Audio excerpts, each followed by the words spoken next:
সকলোকে স্বাগতম জনাইছোঁ আৰম্ভ কৰিছোঁ আমাৰ আজিৰ অনুষ্ঠান অভিমত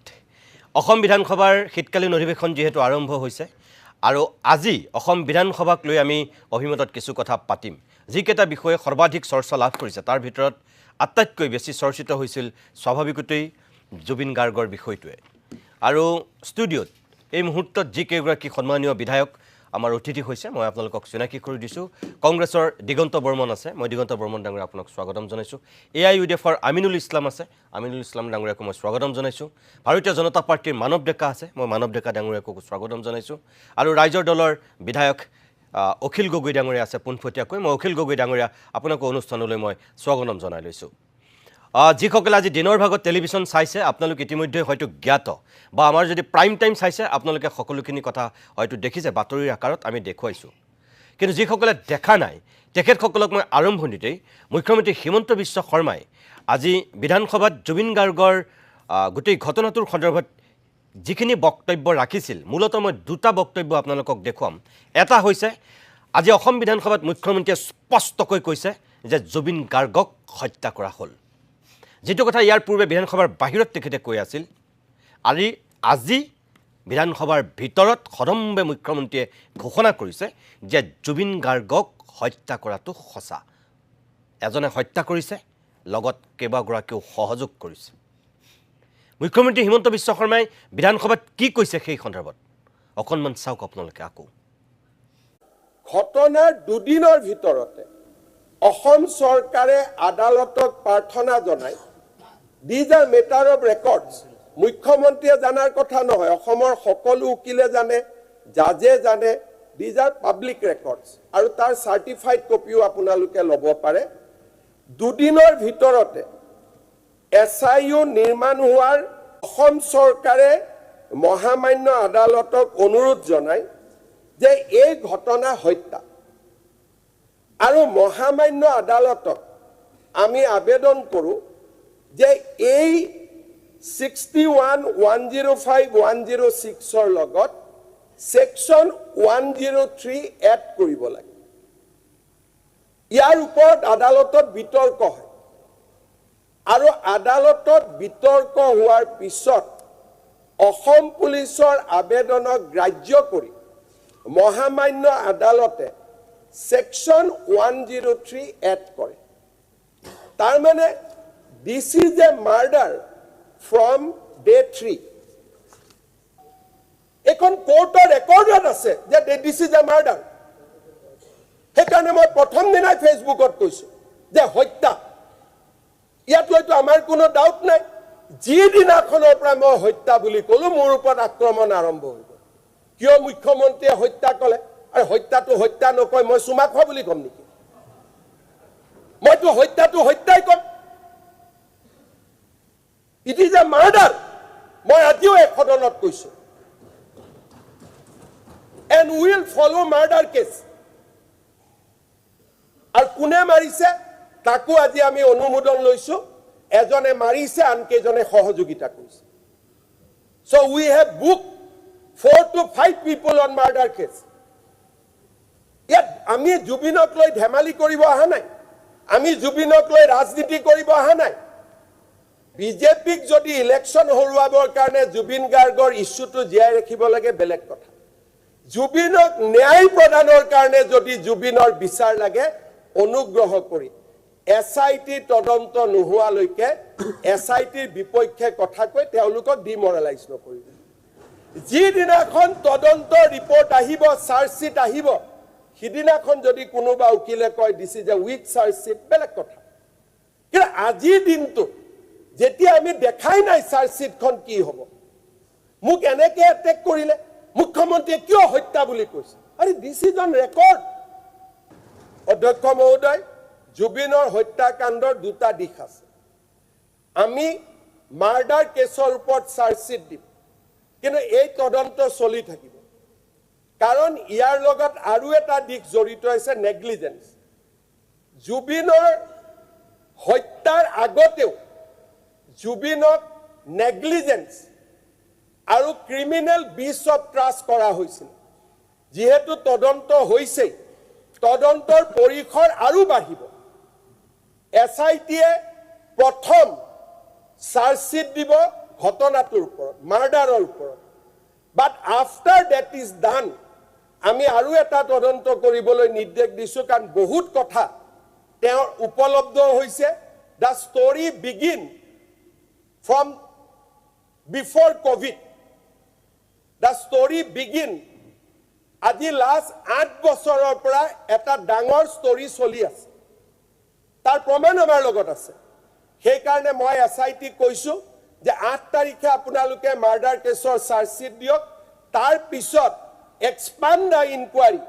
যাতে আমাৰ জুবিনক জীৱিত কালত এজন মানুহেও যদি অন্যায় কৰিছিল সেই মানুহজনক সাৰি যাব নোৱাৰে। আমি ইমান দূৰলৈ যাম বুলি আমি সিদ্ধান্ত। মুখ্যমন্ত্ৰী হিমন্ত বিশ্ব শৰ্মাই এনেকৈ আজি এক প্ৰকাৰ উদাত্ত কণ্ঠৰে এই কথাখিনি সদৰি কৰিছিল অসম বিধানসভাৰ মজিয়াত। প্ৰিয় দৰ্শকসকল, মই পুনৰ কৈছোঁ, বিধানসভাৰ বাহিৰত নহয়, কিন্তু এয়া আজি বিধানসভাৰ মজিয়াত কৈছে, অন ৰেকৰ্ড কৈছে মুখ্যমন্ত্ৰীগৰাকীয়ে। গতিকে ইয়াৰ পিছত আৰু এতিয়া অসমৰ মানুহৰ যিটো সন্দেহ আশংকা, এইবিলাক চাগে আজিৰ পৰা স্পষ্ট ৰূপত আৰু অধিক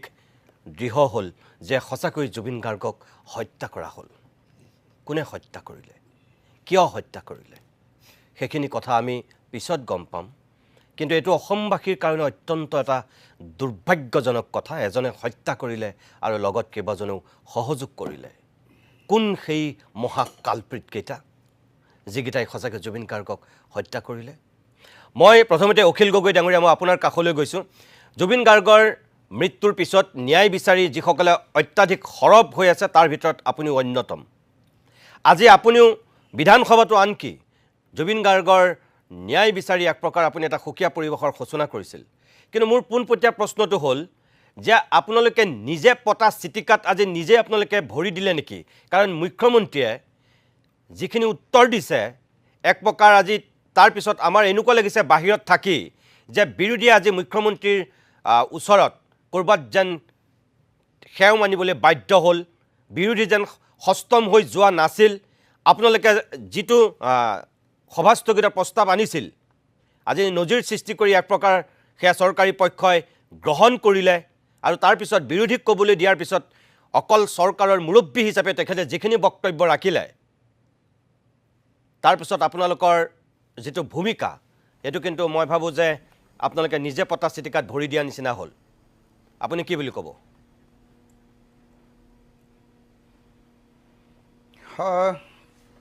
আজি বিজেপিয়ে মানে তেওঁলোকৰ ষ্টেণ্ড সলালে। আজি প্ৰথমবাৰৰ কাৰণে মোৰ জীৱনত অসম বিধানসভাত প্ৰথমবাৰৰ কাৰণে এডজৰ্ণমেণ্ট মোচন বা সভাস্থগিত প্ৰস্তাৱ এটা আলোচনা কৰিবৰ কাৰণে সন্মতি প্ৰকাশ কৰিলে। সেই সন্মতিটো আমাৰ কাৰণে কৰা নাই। তেওঁলোকে জানে যে যদিহে জুবিন গাৰ্গৰ মৃত্যুৰ বিষয়টো আলোচনা কৰিবলৈ নিদিয়ে, এতিয়া সমগ্ৰ অসমৰ মানুহে যিধৰণে বিজেপিৰ প্ৰতি সন্দেহ প্ৰকাশ কৰিছে, বিশেষকৈ অসমৰ মুখ্যমন্ত্ৰীজনৰ অস্থিৰতা অনবৰতে দেখি আছে, বিশেষকৈ অসমৰ মুখ্যমন্ত্ৰীজনে জুবিন গাৰ্গৰ হত্যাকাৰী বা জুবিন গাৰ্গৰ মৃত্যুৰ কাৰণে জগৰীয়া মানুহবিলাকক বচাবৰ কাৰণে যিবিলাক কাম কৰি আছে, আৰু জুবিন গাৰ্গৰ বদনাম, তেওঁলোকৰ পৰিয়ালৰ বদনাম কৰিবৰ কাৰণে অসমৰ মুখ্যমন্ত্ৰীজনে যোৱা সময়খিনিত যেনেকুৱা কাম কৰি আছে, আৰু জুবিন গাৰ্গৰ মৃত্যুৰ পাছত সমগ্ৰ অসমজুৰি যি ব্যাপক জনজাগৰণ হৈছে, সেইটোক লৈ যিধৰণে ভীত সন্ত্ৰস্ত হিমন্ত বিশ্ব শৰ্মা ভয়ত টিপ লাগি গৈছিলে, নেপাল হ'ব এনেকুৱা অৱস্থা পৰিণত হৈছিলে। সেই কথাটোৰ পৰা অসমৰ মানুহৰ সকলোৱে বিশ্বাস হৈ গৈছিলে যে বিজেপি চৰকাৰখনে আচলতে জুবিন গাৰ্গক কেতিয়াও ন্যায় দিব নোৱাৰে। গতিকে আজিৰ দিনটোত মই ভাবোঁ যে বিজেপিয়ে এডজৰ্ণমেণ্ট মোচনটো একচেপ্ট কৰি লোৱাটো তেওঁলোকৰ কাৰণে বাধ্যবাধকতা আছে। তেওঁলোকে যদিও ক'ব খোজে যে এইটো বহুত ডাঙৰ টেকনিক কৰিছে, এইটো কোনো ডাঙৰ টেকনিক নহয়। তো এইটো ডাঙৰ টেকনিক নহয়, এইটো একো ডাঙৰ টেকনিক নহয়। এইটো হ'ল আপুনি বিজেপি কৈ আছে যে হাউচ বিজেপিয়ে চলাই নেকি? কওকচোন। আপুনি যে কৈ আছে বিজেপি আজি এডজৰ্ণমেণ্ট মোচন, আপুনি এজন মেম্বাৰ অফ লেজিসলেটিভ এছেম্বলি হয়, ৰুলছ এণ্ড প্ৰচিডিংছ নাজানে এছেম্বলি? স্পীকাৰে কৰিছে, স্পীকাৰ এডজৰ্ণমেণ্ট মোচন একচেপ্ট কৰিছে স্পীকাৰে। কোনে কৈ আছে কথাটো? মানৱ ডেকাই কৈ কথাটো আছে কোনে কৈ আছে আপুনি কথা মানৱ ডেকাই কৈ আছে বিজেপিৰ বিধায়ক কাৰণ জুবিন গাৰ্গৰ ক্ষেত্ৰত মানৱ আছে নেকি আছো দে মানৱ আছে নেকি হয় হয় মানৱ ডেকা আছে মানৱ আছে নেকি আছো মই কৈছো যে আপুনি কওক যে এপ্ৰিচিয়েট কৰক অসম বিধানসভাৰ অধ্যক্ষই মানৱ কথাবিলাক মানুহলে ভুল নিৰ্দেশ যে বিজেপিয়ে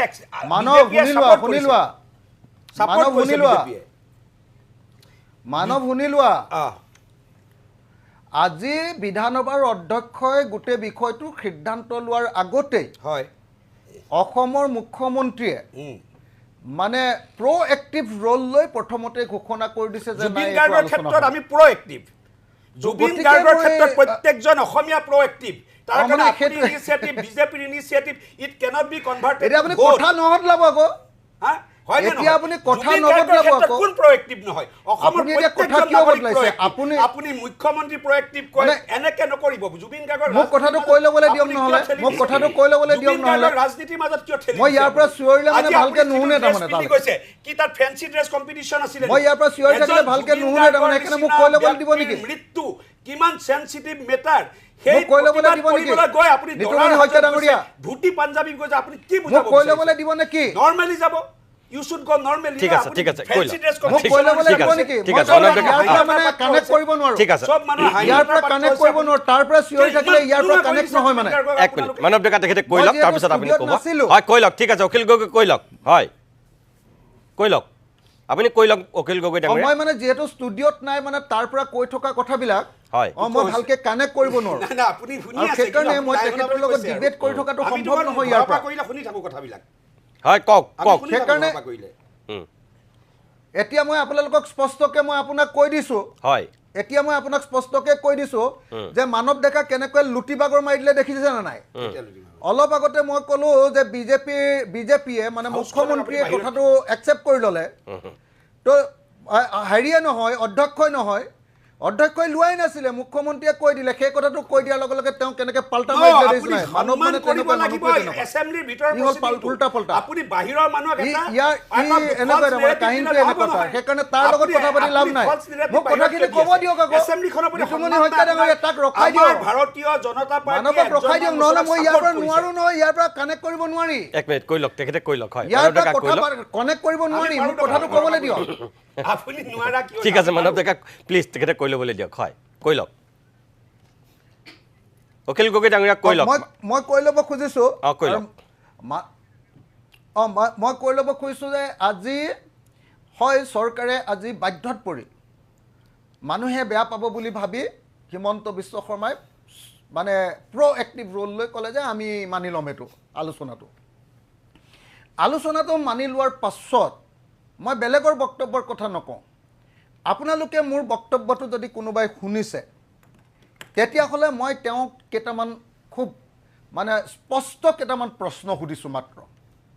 আৰু সব মুখ্যমন্ত্ৰীয়ে আজি মোৰ প্ৰশ্নবিলাকৰে উত্তৰ দি থকা দেখিছিলোঁ কিন্তু এটাও প্ৰশ্ন সঠিকভাৱে তেওঁ উত্তৰ দিব পৰা নাই তেওঁ চিঞৰিছে তেওঁ দীঘলীয়া সময় পাইছে তেওঁ বহুত কথা কৈছে কিন্তু মই প্ৰশ্ন সুধিছিলোঁ যে হত্যাকাণ্ড হৈছে ছিংগাপুৰত আৰু আপুনি তদন্ত কৰিছে দিছপুৰত মই কৈছিলোঁ যে পৃথিৱীৰ কোনটো হত্যাকাণ্ড প্লেচ অফ অকাৰেঞ্চত নোযোৱাকৈ তদন্ত কৰিলে এতিয়ালৈকে সেইটো তদন্ত হ'ব পাৰে এমলেট এক্টিভেট কৰিছে এই প্ৰশ্নৰ জবাব তেখেতে দিব পৰা নাছিল টেকনিক্যাল কথা নাম্বাৰ 1 কোনো পৃথিৱীৰ দেখে বেলেগত গৈ বেলেগত তাত চিঞৰি থাকিলে মই নোৱাৰো ইয়াৰ পৰা চিঞৰিব আৰে আপুনি সব শুনি আছে আপোনাৰ ভাল পাম মই কেনে গম পাইছে মই কি কৈ আছো মই ইয়াৰ পৰা চিঞৰি থাকিলে নোৱাৰো মানে মই ইয়াৰ পৰা কানেক্ট কৰিব নোৱাৰো ইয়াত লাহে লাহে শুনে এমলেটখন কিয় ৰিভক কৰিলে কোনোবা পৃথিৱী এখন দেশৰ বা এখন দেশৰ জ্ঞান দিবলৈ নোখোজিব নেকি আপুনি বেলেগ মানুহক জ্ঞান দিব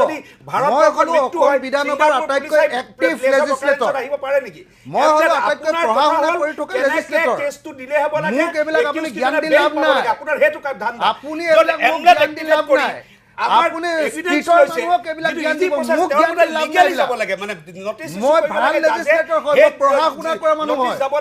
মোক আপুনি এইবিলাক জ্ঞান দি লাভ নাই মানৱ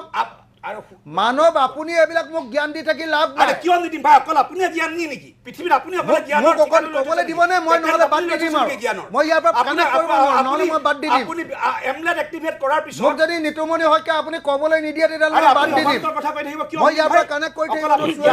ভালকৈ কথাটো নুশুনে কপিৰাইট লৈ লৈছে জ্ঞানৰ ষ্টুডিঅ'ত থাকিলে ভালকৈ ক'ব পাৰে পত্ৰ হৈছে দেখিছিলে নে তাতে মানৱ ডেকা এক মিনিট ক'বলৈ দিব নেকি মানৱ ডেকা এক মিনিট মোক ক'বলৈ দিবনে নাই নিদিয়ে মই অখিল গগৈ আপোনাক 2 মিনিট সময় মই বিৰতি ল'বই হৈছে আপোনাক 2 মিনিট মই পুৰা দিছোঁ এই 2 মিনিট মানৱ ডেকাই আপোনাক ডিষ্টাৰ্ব নিদিয়ে তাৰপিছত ক'ব হয় আপুনি 2 মিনিটত কথাখিনি কৈ শেষ কৰকচোন তাৰপিছতে আকৌ মই বিৰতি ল'ম হয় কওক 1 নম্বৰ কথাটো হ'ল মই প্ৰশ্ন সুধিলোঁ যে ঘটনা ঘটিছে ছিংগাপুৰত তদন্ত কৰিছে দিছপুৰত 1 নম্বৰ হয়। মই ক'লোঁ যে এইটো কেনেকৈ হ'ব গোটেই আপোনাৰ ঘটনাটো ঘটাইছে দুটা সংস্থাই এটা সংস্থাৰ নাম আপোনাৰ কি কয় নৰ্থ ইষ্ট ফেষ্টিভেল তাৰ এজন হেৰিয়া ডাইৰেক্টৰক ধৰিলে ডাইৰেক্টৰগৰাকী তেওঁৰ পত্নী শ্যামকানু মহন্তৰ তেওঁ আকৌ সদায় ভাত দিবলৈ যায় এইটো কেনেকৈ হ'ব এইটো কি ধৰণৰ বিচাৰ মই ক'লোঁ যে আপুনি এই গোটেই অনুষ্ঠানটো পাতিছিলে মই দেখুৱাই দিলোঁ তাত দেখুৱাই দিলোঁ যে এইটো ৱেবছাইটত দেখুৱাই থৈছে যে নৰ্থ ইষ্ট ফেষ্টিভেলটো পাতিছিলে আমাৰ এক্সটাৰ্নেল এফেয়াৰ মিনিষ্ট্ৰীয়ে আৰু এক্সটাৰ্নেল এফেয়াৰ্ছ মিনিষ্ট্ৰীৰ হৈ অসমৰ মুখ্যমন্ত্ৰীলৈ চিঠি দিছিলে পইচা দিব লাগে সহযোগিতা কৰিব লাগে যদি প্ৰকৃত মিটিংখনৰ মালিক এক্সটাৰ্নেল এফেয়াৰ মিনিষ্ট্ৰী হয় আৰু পবিত্ৰ মাৰ্ঘেৰিটাই এই বস্তুটো পতাটো হয় পবিত্ৰ মাৰ্ঘেৰিটাৰ কেতিয়ালৈকে কেলে গ্ৰেপ্তাৰ কৰা নাই এটা শব্দৰ উত্তৰ দিব পৰা নাছিলে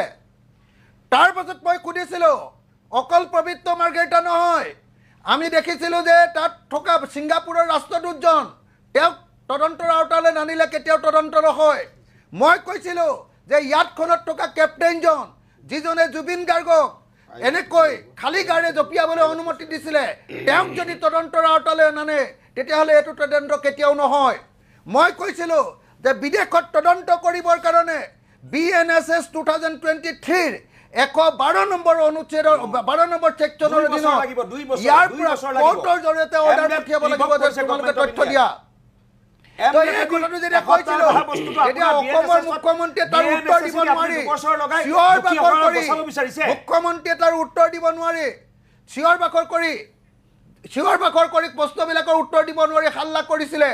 গতিকে মই আপোনাক নিতুমণি শইকীয়া ডাঙৰীয়া মই আপোনাক জনাব খুজিছোঁ যে আজি মুখ্যমন্ত্ৰীয়ে যে আপোনালোকক এই যে হুলস্থুল কৰি কৈছে যে এইটো হত্যাকাণ্ড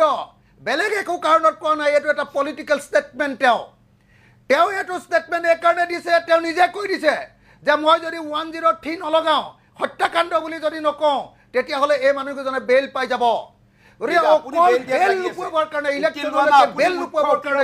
হিমন্ত বিশ্ব শৰ্মাই ইলেকশ্যনলৈকে বেল নিদিবৰ কাৰণে কেৱল এইটো কাম কৰিছে প্ৰমাণ গোটাবৰ কাৰণে কোনো কাম কৰা নাই এনকুৱাৰী ঠিকমতে কৰা নাই সেইকাৰণে CBI এনকুৱাৰী আমি কৰিছিলোঁ তদন্ত ভালকে কৰা নাই অখিল গগৈ আপুনি বস্তু লাগে অখিল গগৈ ডাঙৰীয়া নাম এভিডেন্স এটাৰ নাম ডকুমেন্ট ঠিক আছে আৰু এটাৰ নাম ষ্টেটমেন্ট এই তিনিটা বস্তু তেওঁলোকে ভালকে সংগ্ৰহ কৰা নাই অখিল গগৈ আপুনি অকণমান লাইনত থাকক মই আকৌ আপোনাৰ কাষলৈ যাম প্ৰিয় দৰ্শক সেয়া আছিল আজি আৰু নালাগে মই হৈ যাবনে ইমানতে আপুনি লাইনত হ'বনে নাই আপুনি লাইনত থাকক মই নকওঁ আপুনি অকণমান লাইনত থাকক আপুনি মই আকৌ আপোনাৰ কাষলৈ যাম নাই আমি অকল আৰু কেইটামান কথা পাতিবলৈ আছেতো এইটো আৰম্ভণিহে হৈছে ভাৰত ৰত্ন প্ৰদানৰ কথাটো আপুনিও উত্থাপন কৰিছিল মুখ্যমন্ত্ৰীয়ে যিহেতু কৈছিল সেইটো মই অলপ পিছৰ ফাললৈ পাতিম যে সঁচাকৈ এইটো আহিবনে নাহে এইবাৰৰ বিধানসভাতে এই প্ৰস্তাৱটো লোৱা হ'বনে নহয় আনুষ্ঠানিকভাৱে সেই সন্দৰ্ভতো আজি আপোনালোক আটাইকেইজন গোটেইকেইটা ৰাজনৈতিক দলৰ যিহেতু প্ৰতিনিধি আছে ৰাইজৰ দল বিজেপি কংগ্ৰেছ AIUDF গতিকে আপোনালোকৰ পৰা অকণমান এই সন্দৰ্ভত আমি জানিম আৰু দৰ্শক হয় দিগন্ত বৰ্মন ডাঙৰীয়া মই আপোনাৰ কাষলৈ আহিছোঁ অখিল গগৈক ক'লে মানৱ ডেকাৰ লগত স্বাভাৱিকতে বাকযুদ্ধ হয়ে প্ৰথম কথা হ'ল আজি যিটো তাত ঘটনা ঘটিল বিধানসভাত সঁচাকৈ সভাস্থগিত প্ৰস্তাৱ অখিল গগৈয়ে কৈছে যে তেখেতৰ এই বিধায়ক জীৱনত আজি প্ৰথমবাৰৰ কাৰণে বিৰোধী অনা সভাস্থগিত প্ৰস্তাৱ চৰকাৰী পক্ষই গ্ৰহণ কৰা তেখেতে আজিয়ে দেখিবলৈ পালে এই যে আপোনালোকে ভবা নাছিলে নেকি বাৰু চৰকাৰে এনেকৈ গ্ৰহণ কৰিব বুলি নহয় মই চাওক আমি আচলতে ছেক্ৰিফাইচ কৰিছোঁ আমাৰ আজি প্ৰথম যিটো কুৱেশ্যন আৱাৰ আছিলে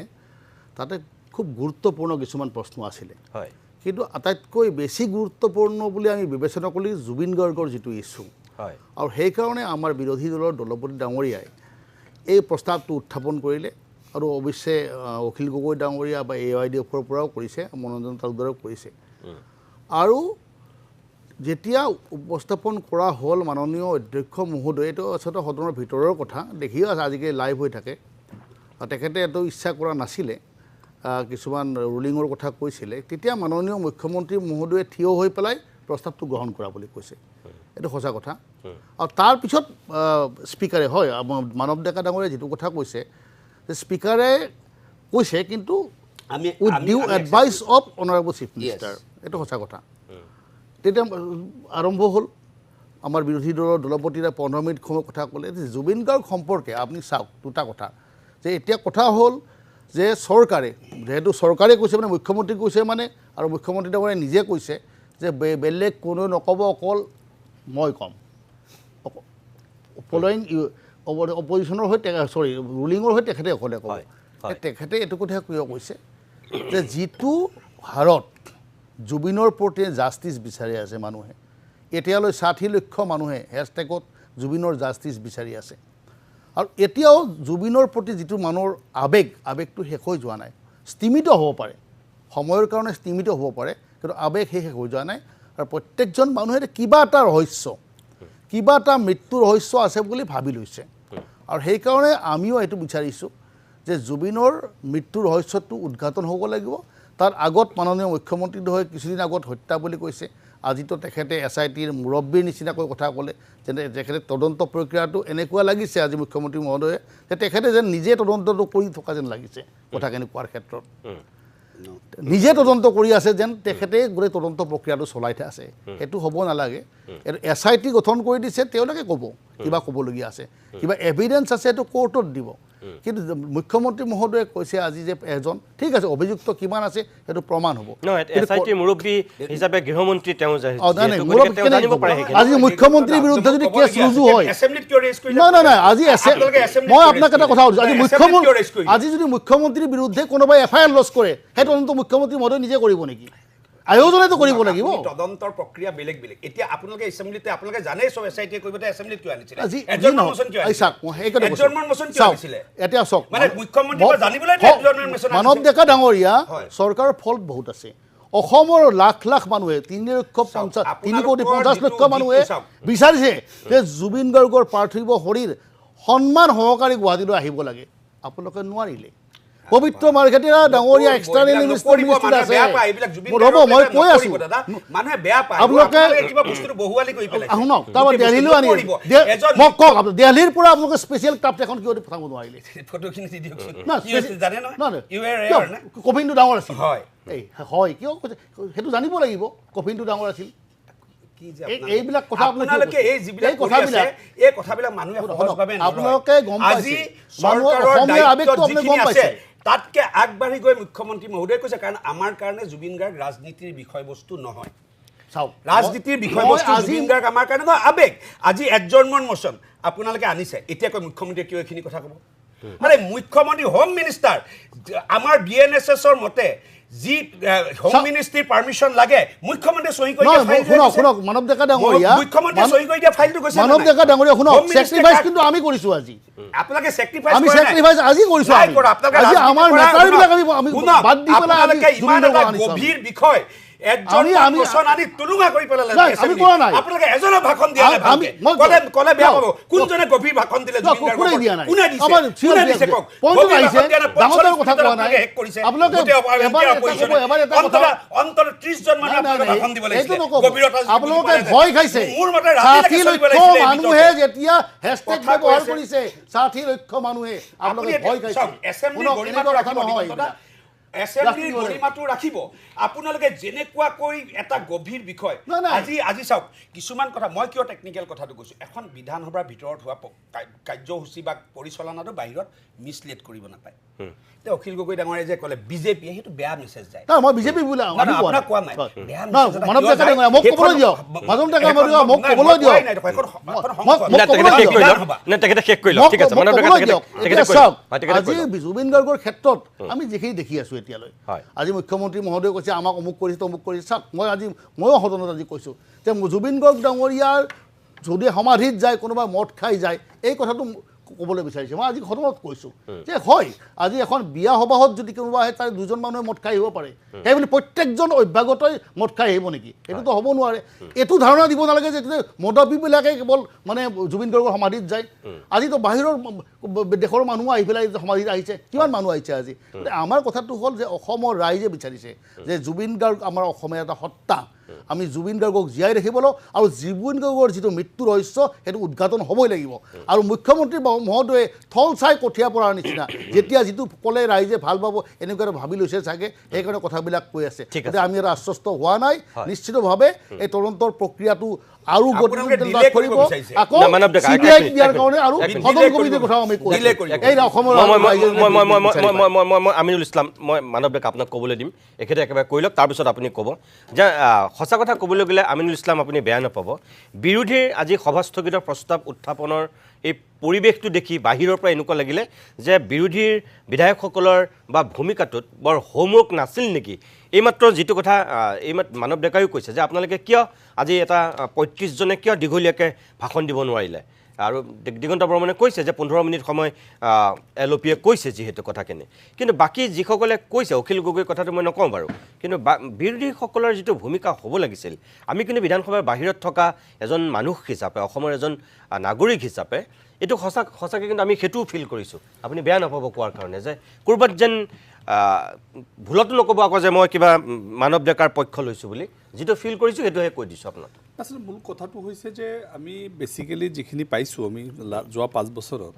সেই 5 বছৰৰ কথা মতে আমি এটা বস্তু পাইছোঁ যে adjournment motion after question hour any activities any point of order anything after question hour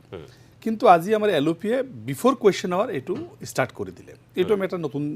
দিশ এটা পালোঁ যে কুৱেশ্যন আৱাৰটো এটা বিষয়টোৰ গুৰুত্ব বুজি পেলাই কৈছে যে গুৰুত্ব বুজিলেও সেইটো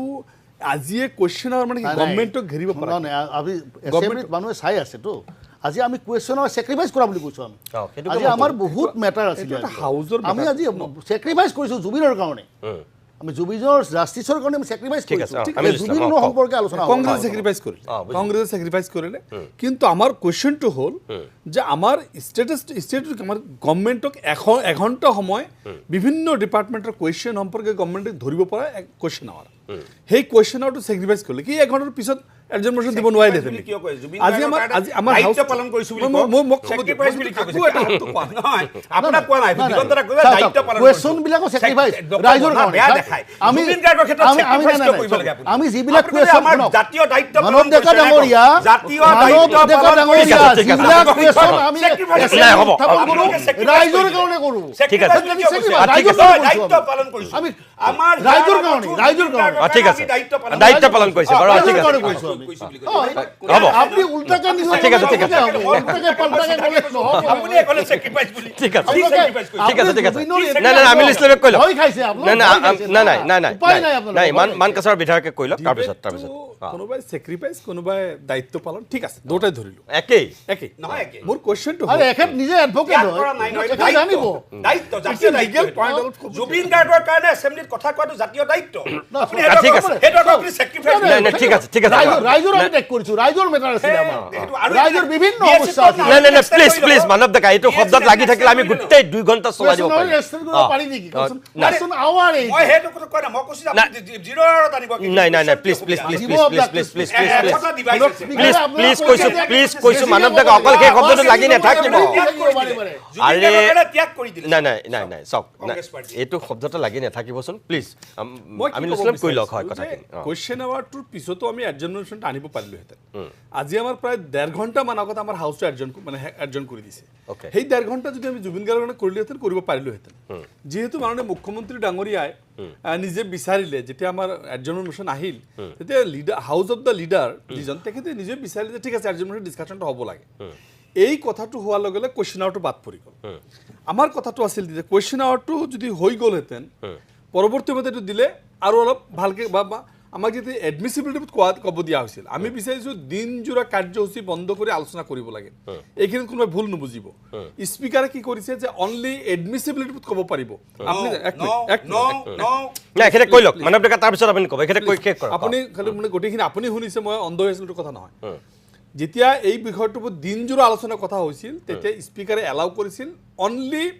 এডমিচিবিলিটিত ক'ব পাৰিব সেইকাৰণে মোক ক'ব দিয়া হোৱা নাই সেইকাৰণে আৰু কেইবাজনক ক'ব দিয়া হোৱা কোনো ক'ব দিয়া নাই সেইকাৰণে মানে ক'ব দিয়া অনলি লিডাৰ্ছখিনি আৰু আমি তিনিজন মানে অখিল গগৈ কৈছে মনোৰঞ্জনে কৈছে আমাৰ আশৰাফুলে কৈছে আৰু নন্দিতা দাসে আৰু মই কৈছোঁ আৰু দুই তিনিজনে কৈছে দিগন্ত বৰ্মনে কৈছে আৰু নন্দিতা দাসে দিনজোৰা কাৰ্যসূচী দিলেহেঁতেন তেতিয়াহ'লে এইটো আৰু বহুত আপুনি চিলেক্টিভ কি হৈছে মুখ্যমন্ত্ৰীয়ে কি ক'লে যে যিমান সময় লাগে আপোনালোকৰ শুনক সত্য কথাটো মানি লওক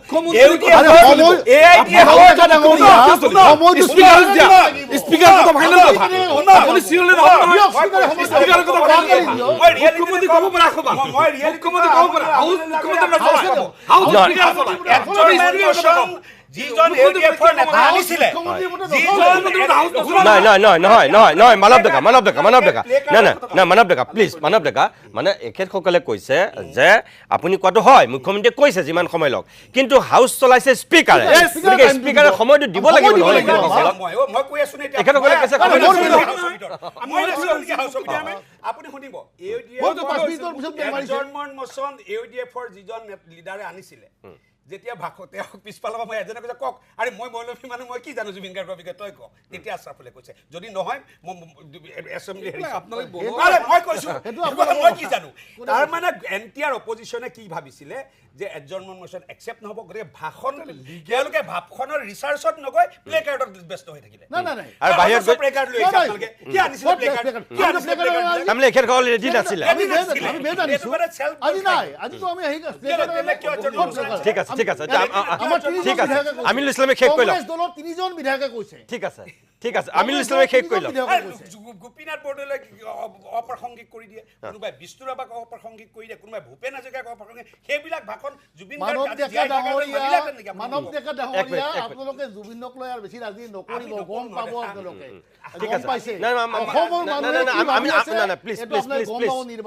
আমিনুল ইছলামে কথাখিনি শেষ কৰিবলৈ দিয়ক প্লিজ একদম শেষ কৰি লওক কথাটো এইখিনি যে জুবিন গাৰ্গ সম্পৰ্কে এই কথাবিলাক পিছত আহিব প্ৰথম কথাটো হ'ল যে মুখ্যমন্ত্ৰী ডাঙৰীয়াই কি যুক্তিত কি স্বাৰ্থত এইটো মাৰ্ডাৰ ক'ব পাৰে কি কাৰণটো কি হ'ব পাৰে ইয়াত এটা SIT বনাই দিয়া হৈছে আণ্ডাৰ CID SITটোৱে কাম কৰি আছে মুখ্যমন্ত্ৰীয়ে হয় এজ এ হোম মিনিষ্টাৰ ক'ব পাৰে কিন্তু মুখ্যমন্ত্ৰী ডাঙৰীয়াই মাৰ্ডাৰ কেছটো কিয় কৈছে জাষ্ট টু চুট দ্য ছ'চাইটিটোক শান্ত কৰিবৰ কাৰণে মাৰ্ডাৰ বুলি কৈছে এই কথাটো তেখেতে বাৰে বাৰে কৈছে যে এই কেছটো আছিল কালপেবল হোমিচাইড আণ্ডাৰ 105 এই কেছটো আছিল causing death by negligence 106 BNS আৰু পৰৱৰ্তী সময়ত এইটো 103 বা 302 IPCৰ এইটো এড কৰা হ'ল এড কৰে মাৰ্ডাৰ কৰি দিয়া হ'ল যেটো মাৰ্ডাৰ হয় কোৰ্টে বহি থাকিব কুৱেশ্যনটো সেইটোৱে নহয় দুদিন পিছত মুখ্যমন্ত্ৰী লিখি ৰাখক আজি কথাটো দুদিন পিছত SIT যেতিয়া মাৰ্ডাৰ বুলি প্ৰুভ কৰিব নোৱাৰিব তেতিয়া মই কি জানো এটোতে SITয়ে কৰিছে না এইটো এপ্ৰিলৰ মানৱ ডেকা এইটো ইলেকশ্যনৰ পিছৰ কথা হ'ব ইলেকশ্যনৰ আগলৈকে মুখ্যমন্ত্ৰী মাৰ্ডাৰ কৈ অসমীয়া মানুহৰ চেম্পিটি ল'ব আপোনালোকৰ এইবিলাক মাৰ্ডাৰ এই এছেম্বলি হাকৱাৰ পিছৰ ভোটৰ পিছত ডিলে টেকটিছ কৰি এইটো শুনক 55 FIR প্লিজ আপোনালোকে আটাইতকৈ অসমৰ ভাল জেলত ৰাখিছে আপোনালোকে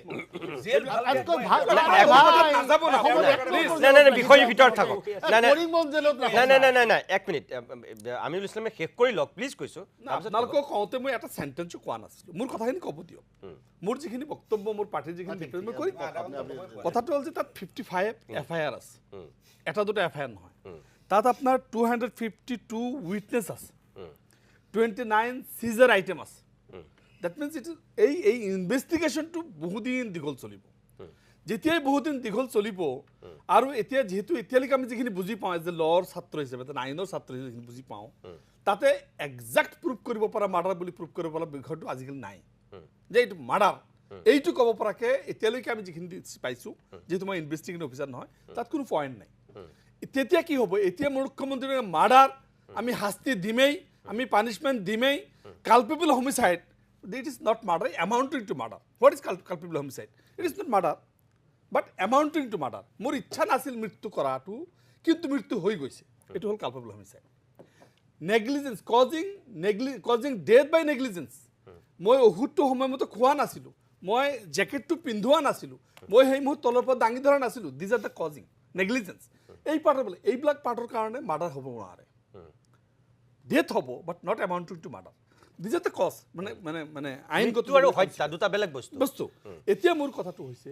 মুখ্যমন্ত্ৰী আজি মাৰ্ডাৰ ইমান দ দি কোৱাৰ মিনিং এটাই যে গোটেই ভাৰতবৰ্ষৰ বা অসমৰ মানুহে ভাবি লওক অসমীয়া জাতিটোৱে যে মুখ্যমন্ত্ৰী শাস্তি দিব পানিশমেণ্ট দিব মুখ্যমন্ত্ৰী মাৰ্ডাৰ কৰিছে মাৰ্ডাৰ এক মিনিট এইটো কথা ক'ব এই কথাটো কৈ কৈ ইলেকশ্যনলৈকে পাৰ কৰিব যিহেতু 55 FIR 252 উইটনেছ 29 সিজাৰ আইটেম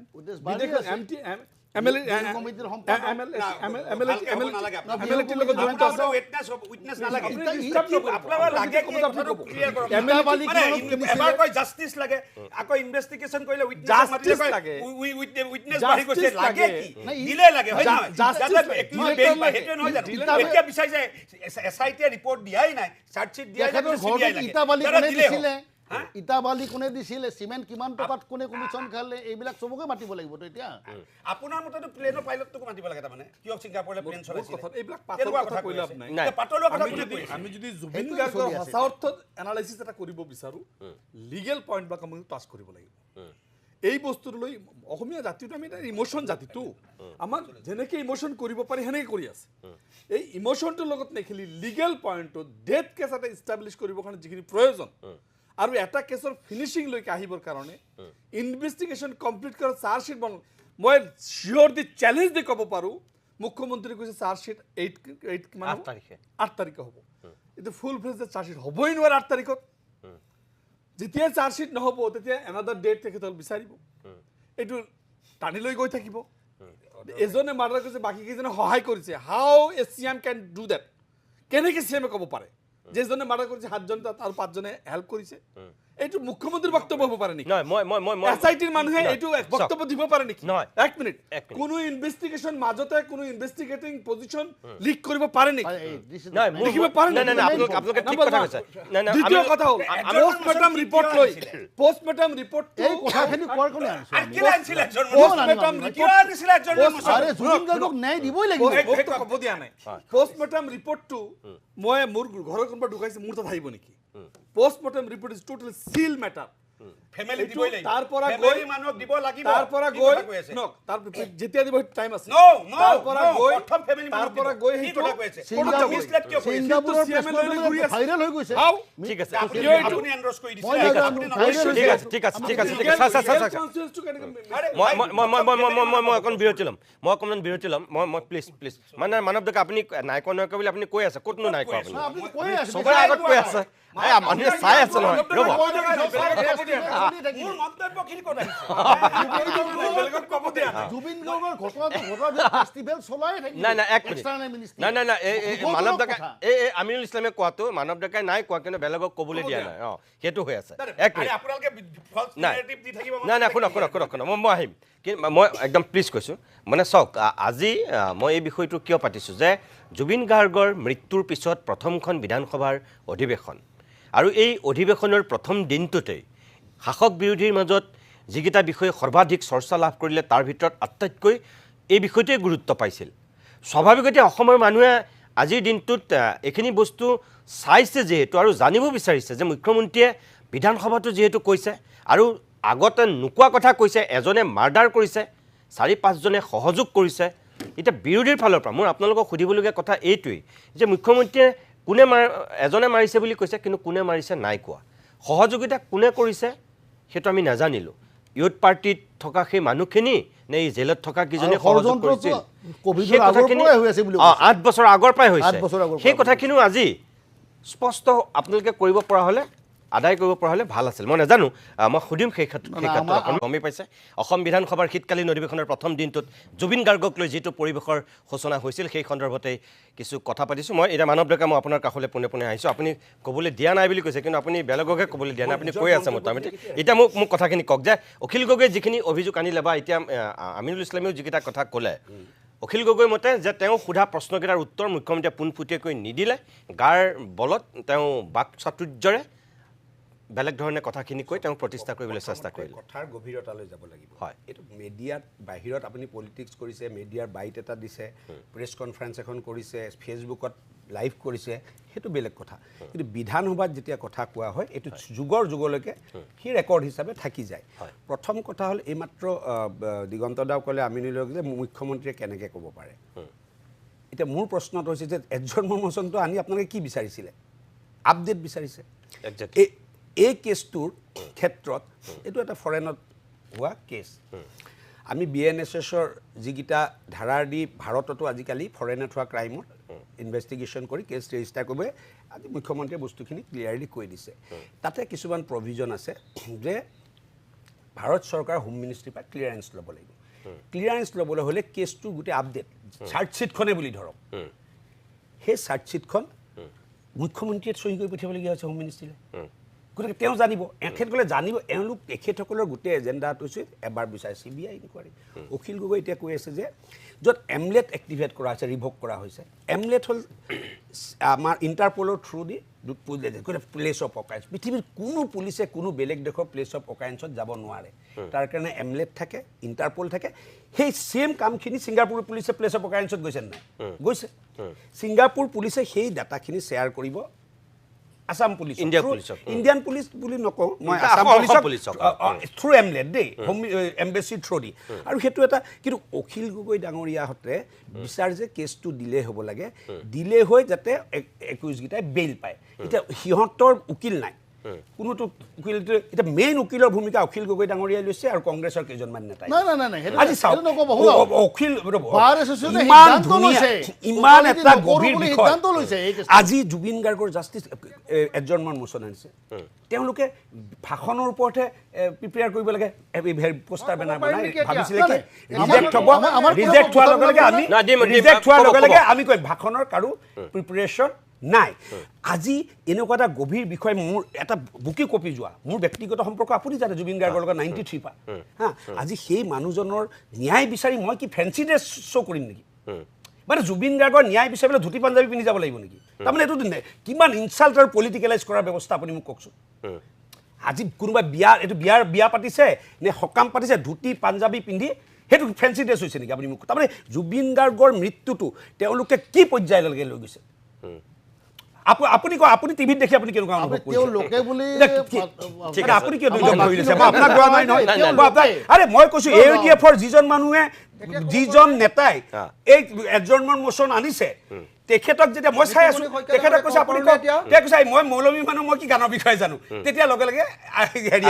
আশা ফুলে ক'লে তাৰ মানে তেওঁলোকৰ আজি গোটেই দিনটোৰ কাৰণে অধ্যক্ষই দিছে কৰিলে নহ'ব ঠিক আছে গোটেই দিনটোৰ কাৰণে দিছে 45 মিনিট তেওঁলোকে কথা ক'ব নোৱাৰিলে আৰু তেওঁলোকে কয় আমি জুবিন প্ৰেমী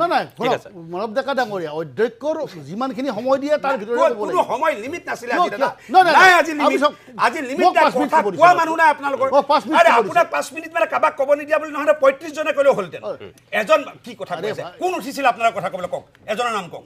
আপোনাৰ পিছত কোনে উঠিছিল কংগ্ৰেছৰ আমাৰ তিনিজনে কৈছো তাৰ পিছত আমি তিনিজনে কৈছো 15 জনে কিয় নকলে আরে ভাই 15 তে কিয় কব গাড়ি হেয়া সব ইমান সিরিয়াস তেওঁলোক দিব লাগিব টাইম দিব লাগিব কিয় নাই দিয়া কৈছে আনলিমিটেড যিমান সময়লৈ কৰে হৈ যাব কিয় নকলে ঠিক আছে এক মিনিট কিয় নকলে এতিয়া অখিল গগৈ হক কংগ্ৰেছৰ কিছু নেতাই কেছটো কেনেকৈ ডিলে কৰিব পাৰি ডিলে কৰি একিউজে কেনেকৈ বেল পাব পাৰি বা ইয়াক পলিটিকেলাইজ কৰি সেই আসনি তেওঁলোকে ৰাইজে সকলো বুজি পাইছে অখিল গগৈ দিগন্ত বৰ্মন ডাঙৰীয়া এক মিনিট অখিল গগৈ ডাঙৰীয়া যে মানৱ ডেকাই আপোনাৰ বিৰুদ্ধে এক প্ৰকাৰ এতিয়া গুৰুতৰ অভিযোগ আনিছে মই আসলতে দুটা কথা কৈছে মই এই দুটা উত্তৰটো দিলোঁ হয় তেখেতে কৈছে যে ছিংগাপুৰ পুলিচে ছিংগাপুৰত তদন্ত কৰিছে আৰু তাৰ তথ্যবিলাক আমাৰ অসম পুলিচক দি দিব দিলে আৰু সেই তথ্যৰ ভিত্তিত আমাৰ অসম পুলিচে জুবিন গাৰ্গৰ হত্যাকাৰীবিলাকক মানে ফাঁচি দিব এইটোৱে ক'ব খুজিছে তেখেতে মই এতিয়া কথাটো কৈ ল'ব খুজিছোঁ যে এতিয়ালৈকে ছিংগাপুৰ এক মিনিট যে এতিয়ালৈকে যিখিনি ইনভেষ্টিগেশ্যন শ্বেয়াৰ কৰিলে ছিংগাপুৰ পুলিচে তাত প্ৰিলিমিনেৰী প্ৰতিবেদন দি দিলে আৰু দি দিওঁতে স্পষ্ট ভাষাত ছিংগাপুৰ পুলিচে প্ৰতিবেদনত কৰিছে যে there is no' foul play in Zubeen Garg death তাত কৈছে যে জুবিন গাৰ্গৰ মৃত্যুৰ ক্ষেত্ৰত কোনো অনিয়ম কোনো গণ্ডগোল হোৱা নাই একদম স্বাভাৱিক ধৰণে তেওঁৰ মৃত্যু ঘটিছে বুলি আপোনাৰ হেৰিয়ে অতি স্পষ্ট ভাষাত একদম প্ৰতিবেদন দি দিছে এইটো আপোনালোকে সকলোৱে জানে এই প্ৰতিবেদন আপোনালোকে সংবাদ মাধ্যমেও নিশ্চয় পাইছে এতিয়া শুনি লওক আৰে কি পাল্টা উল্টা পাল্টা কথা কৈ আছে আপুনি কৈছে যে ছিংগাপুৰৰ প্ৰতিবেদনৰ ওপৰত ভিত্তি কৰি তেওঁলোকৰ তথ্যৰ ওপৰত ভিত্তি কৰি আপোনালোকে ইয়াত তদন্ত কৰিব কি কয় ইয়াতে বিচাৰ কৰিব এতিয়া তাৰ তদন্তত কৈ দিছে যে একো গণ্ডগোলেই নাই চাইছিলে তদন্ত ৰিপৰ্টটো তো তেতিয়াহ'লে তাৰ তদন্ত জমা দিয়া নাই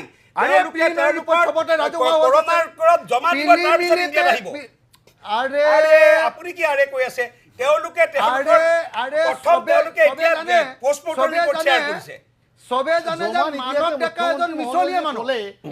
পৃথিৱীৰ অসমৰ আটাইতকৈ মিছলীয়া মানুহবিলাকৰ ভিতৰত মানৱ ডেকা এটা সকলো মানুহে জানে যে মানৱ ডেকা এজন মিছলীয়া মানুহ চব মানুহে জানে মিডিয়াত চবতে ওলাই গ'ল যে ছিংগাপুৰৰ পৰা যি আপোনাৰ হেৰি আহিছে ৰিপৰ্ট আহিছে সেই ৰিপৰ্টত প্ৰিলিমিনাৰী ৰিপৰ্টত কৈ দিলে যে there is no' foul play মই শব্দটো মই কোৱা নাই তাত ৰিপৰ্টত লিখি থোৱা আছে there is no' foul play মই আজি সেইটোকে মুখ্যমন্ত্ৰীক কৈছিলোঁ যে আপুনি যি কাম কৰিম বুলি কৈছে তাত কৈছে যে জুবিন গাৰ্গৰ মৃত্যুত কোনো গণ্ডগোল নাই তো সেইটো স্বাভাৱিক মৃত্যু এটা এক নম্বৰ গতিকে ছিংগাপুৰৰ এই তদন্তৰ ওপৰত ভিত্তি কৰি যদি জুবিন গাৰ্গৰ হত্যাকাৰীসকলক ফাঁচি দিব খোজে বা তেওঁলোকৰ ওপৰত বিচাৰ কৰিব খোজে তেতিয়াহ'লে আমি বিচাৰ নাপাওঁ এইটো পানী মিঠৈ হ'ব এইটো এক নম্বৰ কথা দুই নম্বৰ কথা এইটো নজনাকৈ মানুহবিলাকে কৈ থাকে মই আপোনালোকক কৈ দিছোঁ আজি আপোনালোকে গৈ যিবিলাক মানুহে এই শ্ব'টো চাই আছে তেওঁলোকে BNSS বুলি কয় ভাৰতীয় নাগৰিক সুৰক্ষা সংহিতা 2023 112 নম্বৰ ধাৰাটো আপোনালোকে এবাৰ চাব 112 নম্বৰ ধাৰাত লিখি থৈ দিছে আমি এসপ্তাহ পাইছোঁ 2 বছৰ লাগিব ঘটনা যদি ঘটে আপোনাৰ মতে দুই বছৰ লাগিব পলাইছে কিয় 2 বছৰ লাগিব ক'বলৈ কি কথা কৈ আছে মই আশা কৰিছোঁ প্ৰতিদিন টাইমৰ পৰা মোক কথাটো ক'ব কৈলক মানৱ ডেকা প্লিজ কৈ ল'ব লাগিব মানৱ ডেকা প্লিজ আপুনি কওঁতে তেখেতে কোৱা নাছিল গতিকে তেখেতৰ কথাখিনি কৈ ল'ব লাগিব এতিয়া আপোনালোকে চব কওক অখিল গগৈ আপুনি কৈ লওক স্পষ্ট ৰূপত লিখি থোৱা আছে 112 নম্বৰ অনুচ্ছেদ ধাৰাত 112 নম্বৰ অনুচ্ছেদ ধাৰাত লিখি থোৱা আছে BNSS 2023 স্পষ্টকৈ লিখি থোৱা আছে যে যদিহে বিদেশত তেনেকুৱা ঘটনা ঘটে তেতিয়াহ'লে বিদেশত ঘটনা এইখন হ'ল কিতাপ পঢ়ি ল'ব ইয়াত লিখি থৈছে 12 নম্বৰ ধাৰাত 112 নম্বৰ ধাৰাত লিখি থৈছে যদি বিদেশত এনেকুৱা ধৰণৰ ঘটনা ঘটে তেতিয়াহ'লে এইটো বিদেশত ঘটনা লিখি থোৱা আছে যে বিদেশত যদি এনেকুৱা ধৰণৰ ঘটনা ঘটে প্ৰথম কথা কোৰ্টৰ পৰা লেটাৰ অফ ৰিকুৱেষ্ট বা লেটাৰ্ছ ৰেগুলেটৰী যাব লাগিব এক নম্বৰ আৰু তাৰ পৰা তথ্য তেনেকৈ আহিলে সেইটো কোৰ্টত এডমিছেবল হ'ব আৰু এইটোৰ ওপৰত মই কৈ দিছোঁ কথাটো শুনি লওক না প্লিজ আৰে ভাই মোক কথাটো ক'ব নিদিয়ে কিয় আপুনি অবান্তৰ কথা কৈ আছে ভাই ক'বলৈ কথাটো ক'বলৈ দিয়ক প্লিজ আরে মুকু মাতি আনিছে আপোনাৰ নিচিনা কথা ক'বলৈ এতিয়া মাতি আনা নাই ন আপুনি কথা ক'বলৈ মুকু মাতি আনিছে মোক আপোনাৰ কথা শুনিবলৈ মাতি আনা নাই ন এক কথা শুনিবলৈ মাতি আনিছে ক'বলৈ মাতি আনিছে এজন উকিল আছে শুনকচোন আপোনাৰ কথা দিলে হ'ব লাগে BNSS 112 এটো 2 বছৰ লাগিব কোৰ্ট টু কোৰ্ট গৈ আহিব লাগে কিন্তু এমনেটৰ এক্টিভেট কৰা হৈছে এমনেটৰ জৰিয়তে মই কৈ দিছোঁ অখিল গগৈ সুধিব কৈছো অখিল গগৈ বাক্যটো ক'বলৈ দিবনে নিদিয়ে না অখিল গগৈ মই নিশ্চয় দিম না অখিল গগৈ শুনক অখিল গগৈ প্লিজ নাই অখিল গগৈ নাই দিম সবকে ক'বলৈ দিম ক'বলৈ দিম না ক'বলৈ দিম অখিল গগৈ মানৱ ডেকাই আপোনাক এইটোৱে কৈ আছে না প্লিজ মোৰ কথাটো আপুনি শুনি লওক যে আপুনি যি বিএনএছৰ কথা কৈছে এখেতে কৈছে যে সেইটো কৰিবলৈ গ'লে 2 বছৰ সময় লাগিব আৰু তেওঁ এমলেটৰ দুহাই দি পেলাই কৈছে যে যিটো ক্ষিপ্ৰতাৰে অসমৰ মানুহে যিটো ন্যায় বিচাৰিছিল সেইটোৰ কাৰণে চৰকাৰে এমলেটৰ যোগেদি এভিডেন্স লৈছে তেওঁ সেই কথাটো কৈছে হয় আপুনি এতিয়া কওক এইটো ইন্টাৰপল কৰিব পাৰে মই এতিয়া কৈ দিওঁ কোৰ্টো কৰিব তাৰ মানে হয় মই আপোনাক এটা কওক মই এটা কৈ দিওঁ হয়। যে জয়া ললিতাৰ ক্ষেত্ৰত যে জয়া ললিতা অৰ্থাৎ তামিলনাডুৰ মুখ্যমন্ত্ৰীৰ ক্ষেত্ৰত এই ঘটনাটো ঘটিছিল জাজমেণ্টটো তামিলনাডুৰ মুখ্যমন্ত্ৰীৰ কিছুমান দুৰ্নীতিৰ তথ্য লণ্ডনত পালে লণ্ডনত তেওঁ পইচা চইচা থোৱাৰ কিছুমান তথ্য পালে তো সেইটো কাৰণে মানে তাৰ সেই সময়ৰ তামিলনাডু চৰকাৰে যে জয়া ললিতাৰ বিৰুদ্ধে চাৰ্জশ্বিট দিলে যে তেওঁৰ এইবিলাক তথ্য পোৱা গৈছে আমি এমলেটৰ জৰিয়তে এই তথ্যবিলাক পাইছোঁ আৰু এইবিলাকৰ ভিত্তিত তেওঁ মানে কনভিকশ্যন দিব লাগে তেতিয়া কোৰ্টে স্পষ্টকৈ অৰ্ডাৰ দিছে মোৰ লগত জাজমেণ্টটো আছে মই সেইটো আজি চিফ মিনিষ্টাৰৰ হোৱাটছআপলৈ পঠিয়াই দিছোঁ তাত কোৰ্টে স্পষ্টকৈ জাজমেণ্ট দিছে যে যিয়ে এমলেট নেথাকক লাগিলে যদিহে কোৰ্টত এডমিছেবল হ'ব লাগে তেতিয়াহ'লে তথ্যটো থ্ৰ' কোৰ্ট অৰ্থাৎ লেটাৰ ৰেগুটৰী বা লেটাৰ অফ ৰিকুৱেষ্টৰ জৰিয়তে আহিবই লাগিব নহ'লে নট এডমিছিবল বুলি ঘোষণা কৰি দিছে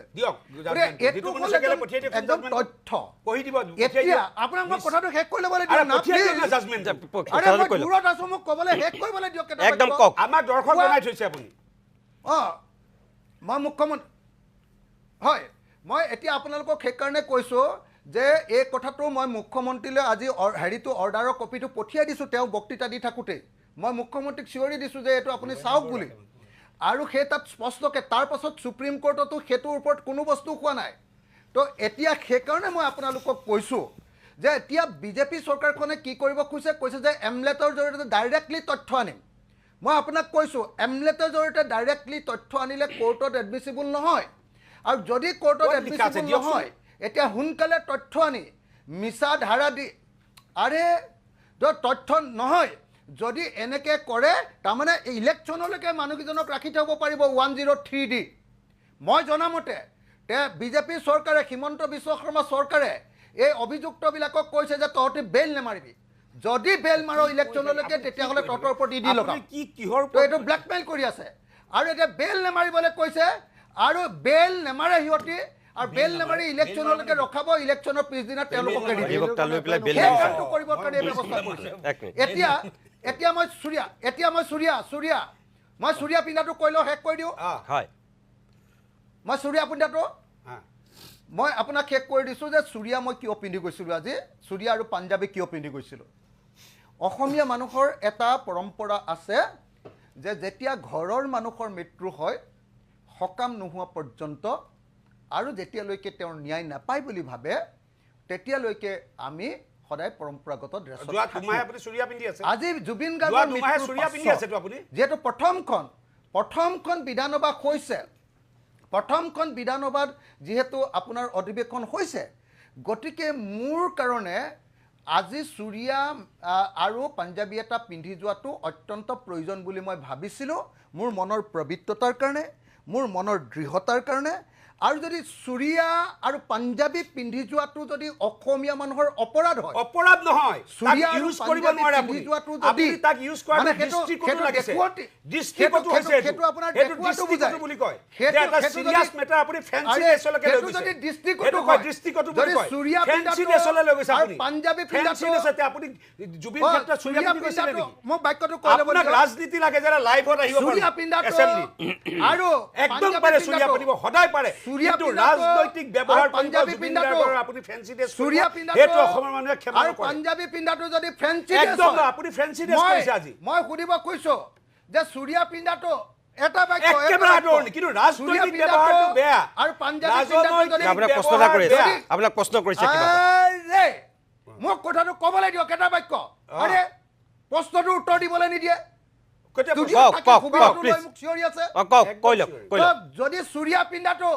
চুৰীয়া পিন্ধাটো আৰু পাঞ্জাবী পিন্ধাটো অসমীয়া মানুহৰ কাৰণে যদি ফেন্সি ড্ৰেছ হয় আপুনি কৈছে নহয় জাতি আপুনি আগতে পিন্ধি নাহে মই আপোনাৰ জুবিন গাৰ্গে কোৱা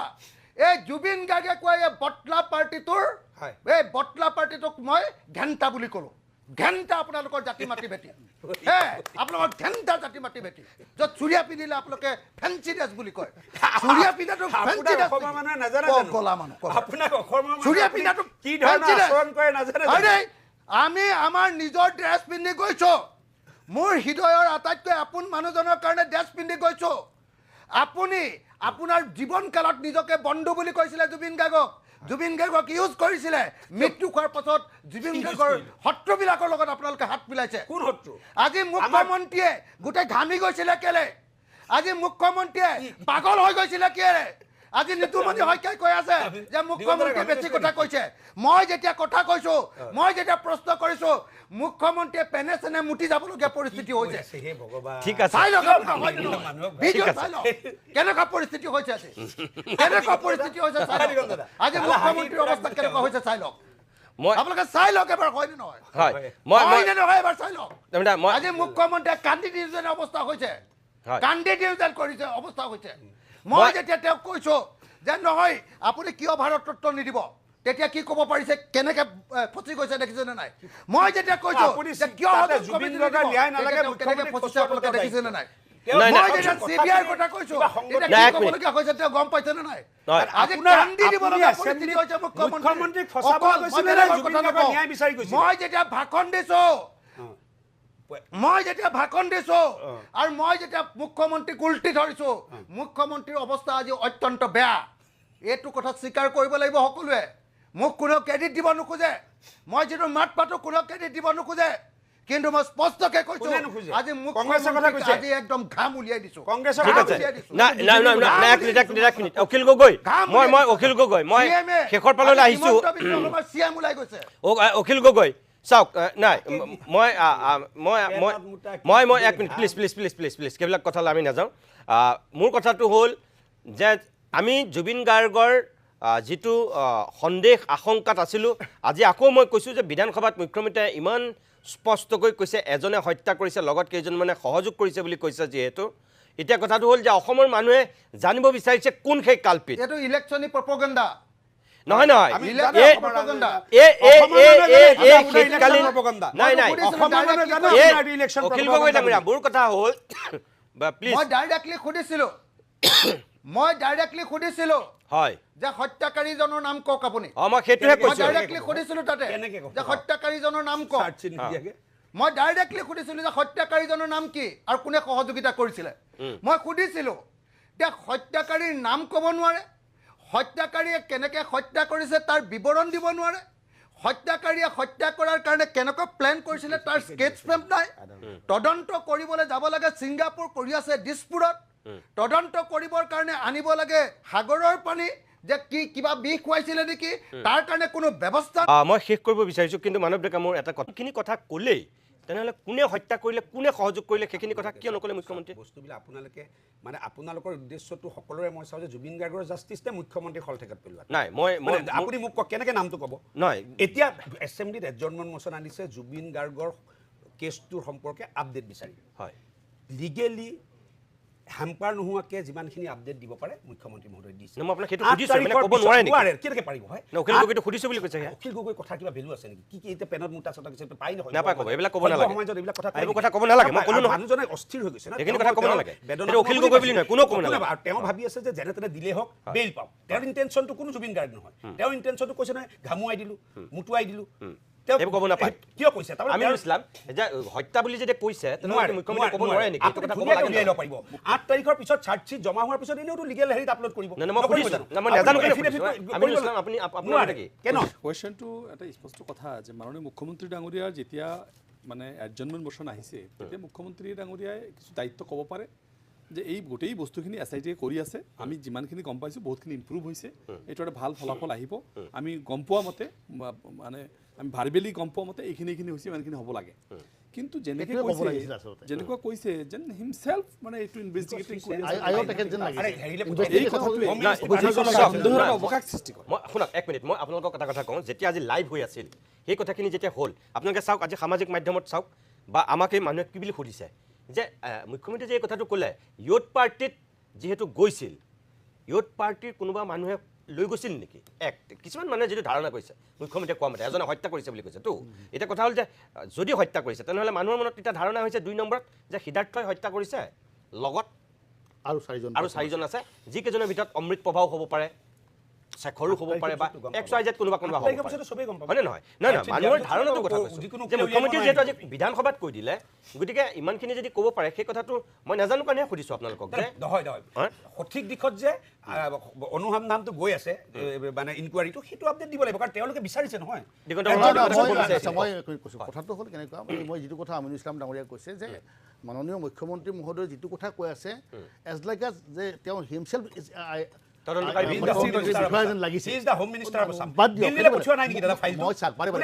মুখ্যমন্ত্ৰীৰ বিৰুদ্ধে কোনোবা এখন এফআইআৰ লজ কৰি তেওঁ তদন্ত কৰিব নেকি সেইটো কথা নক'ব তদন্তই হত্যাকাণ্ড সন্দেহ হৈ এটা ধাৰাই লাগিব যি নহওক আমি ইমান তৰ্ক কৰিব নালাগে আমি সকলোৱে ৰাইজে বিচাৰে অসমৰ ৰাইজে বিচাৰিছে যে জুবিন গাৰ্গে নাই পাওক 60 লক্ষ মানুহে মই এটা কথা কৈছোঁ এইটো মানে